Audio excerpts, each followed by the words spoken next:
തേനിൻ്റെ വൈവിധ്യമാർന്ന രുചികളെ പരിചയപ്പെടുത്തുന്ന വീഡിയോ സെക്ഷനിൽ ഞാൻ ഇന്ന് കാണിക്കുന്നത് ബിജു തടത്തിൽ ഫാമിൻ്റെ കാശ്മീർ വൈറ്റ് ഹണിയാണ്. ഒരുപാട് ഗുണങ്ങൾ അടങ്ങിയ ഈ ഹണിയുടെ കളറിൽ തന്നെ നമുക്ക് അറിയാൻ പറ്റും. വളരെ ലൈറ്റായിട്ടുള്ള കളറാണ്. ആ പ്രദേശത്തെ പൂക്കളുടെ പ്രത്യേകതയാണ് ഹണിക്കുണ്ടാവുക. ഈ ഹണി സ്ഥിരം കഴിക്കുന്നതിലൂടെ ദഹനം മെച്ചപ്പെടുത്താനും പേശികളുടെ ക്ഷീണം കുറയ്ക്കാനും ഊർജം വർദ്ധിപ്പിക്കാനും ശരീരഭാരം കുറയ്ക്കാനും സഹായകരമാണ്.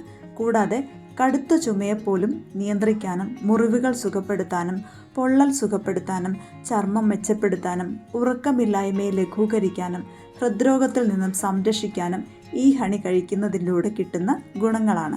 നമ്മുടെ മാർക്കറ്റുകളിൽ പോലും അപൂർവമായി മാത്രം ലഭിക്കുന്ന ഇത്തരത്തിൽ ധാരാളം ഹണി വെറൈറ്റികൾ ബിജു തടത്തിൽ ഫാമിൽ നിന്ന് നമുക്ക് ലഭ്യമാണ്. ഇവിടെ നിന്നും നമുക്ക് 100% പ്യൂർ ആൻഡ് നാച്ചുറൽ ഹണിയാണ് ലഭിക്കുന്നത്. ആരോഗ്യകരമായ ശീലങ്ങൾ നിലനിർത്താൻ ഹണി കഴിക്കുന്നവർക്ക് ഇതൊരു മസ്റ്റ് ട്രൈ ആണ്. ഫാമിൽ നിന്ന് നേരിട്ടോ കൊറിയർ വഴിയോ നിങ്ങൾക്ക് ഇത് പർച്ചേസ് ചെയ്യാവുന്നതാണ്. കോൺടാക്ട് ഡീറ്റെയിൽസും കൂടെ ഞാൻ സ്ക്രീനിൽ കൊടുക്കുന്നുണ്ട്.